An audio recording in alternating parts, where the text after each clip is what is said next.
Hey everybody, today is a little bit on strength and plyometrics. So just 5 simple exercises and a bonus exercise that I do to cross chain, mostly for power, balance, and stability, which is really important in our trail running.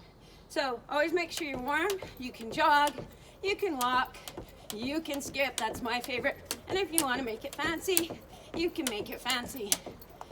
Skipping, walking, running, jogging, 1 to 3 minutes. When you finish that, you want to make sure you go through a range of motion. So similar to our warm-up, swing your hips, circle your arms, do your lunges to make sure you're ready before you add this high velocity power moves. So for plyometrics, it means we're just trying to engage those fast twitch muscles. My top 2, you need side to side movements, so it would be lateral jumps. So balancing on that right ankle as high and as far as you can, but pause. Let your ankle find that stability, power off again. If you want to make it a little more advanced, you can do ankle hops, fold forward just like you would in a deadlift, hop to the other ankle, find that stability, and go. You're going to do 10 reps of everything, and you're going to build up to 3 rounds of 10 reps. Then my ultimate favorite is a reverse burpee to a burpee. That counts as 1 rep. A reverse burpee, you're not going to roll past your shoulders onto your neck. You're going to come forward into a nice low squat, power it up and go into that forward burpee. I'll show you one and then I'll give you some modifications.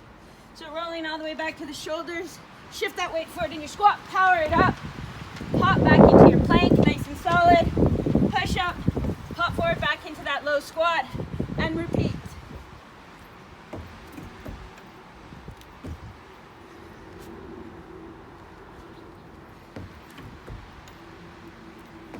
So what happens if this low squat isn't for you? It's really good to build our mobility, but if you're not there yet, when you roll, you're gonna use your hands evenly to press yourself forward. If that still doesn't work, feel free to go to one side. Just make sure you keep alternating which side you use. Then for strength, our 5 simple exercises: full body, overhead squat, arms overhead, pull your shoulder blades down, lift your chin up, hinge at your hips like you're dropping into a low chair. Knees are in line with your toes, weights heavy in your heels. You could wiggle your toes at the bottom, drive through the heels and come up. If overhead is too much, bring your hands to your heart center. This is gonna work your glutes, your hamstrings, and your quads. Really important in our running. After you finish 10 reps, you're gonna move to a single leg deadlift. Balancing on that right foot, remember, standing knees always soft, never hyperextended. You have a full extension from the hips all the way through the spine, hinging at your hips, keeping this upper body long and strong. Maybe you touch the floor, maybe you don't.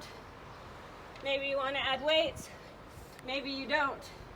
Do all 10 on one leg and then switch. Unless you're just building your strength, then you're going to alternate every round. Keep that integrity. Remember, a lot of this is about our core, so you're always aware of drawing your navel in, relaxing your shoulders, and never holding your breath. Then we're gonna get to that Bulgarian squat, or what we call a split squat. Putting your toes on a chair or a bench, making sure you step that forward foot forward far enough that the knee's not gonna pass that toe. And then more importantly, shoulders stack over hips, stacking over ankle, and you're just gonna lower and go down. Driving through that front heel, working on really keeping that stability in the knee. So 10 on each leg, and then we're gonna go into our pistol squat. So you're gonna notice I'm doing a lot of one-legged things because when we run, we're usually not on 2 feet. We're hopping from one leg to the other. We really need that balance, stability, and strength, especially in trail running when that trail is uneven, that terrain is uneven. This is my ultimate favorite move. So that reverse burpee is in plyometric. This is my favorite strength. If you're not here yet, I'll give you tons of options to build up to be able to do this. So, standing on that right foot, lift up that left foot, always staying as upright as you can. As you lower down, you will hinge forward, but try to do your best to stay upright. You're just gonna bend through that right knee, get as low as you can, and drive yourself straight up, okay? If this is way too much, you can grab 2 blocks, any item that's gonna help you find a little less height that you can push off and drive straight back up with. If that is still too much, Find that same chair or bench. You're gonna lift that leg up, sit down on your bum with control, drive through that heel and come straight up. Still too much? That's okay. You're building your strength.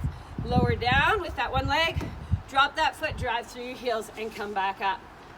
And then we, as endurance athletes, are cardio pigs, tend to ignore our upper body, but really important for full body strength, your arm swing. More importantly, that core strength or trunk strength that we don't want to forget about is a push-up. Starting in your plank position, a push-up is simply a plank that you're going to lower and bring back up. Fingers are spread, shoulders come right over the fingertips. The wider your feet, the more stable you are. The closer together they are, the more it is in your core. Most importantly, I don't want you to bob with your forehead. I want you to set your head as an extension of your spine. Retract your shoulder blades, pull them down the back body and draw your navel in. Squeeze your glutes, and as you lower, exhale. Nice and slow. Control it. Elbows hug the rib cage. Exhale, push all the way back up.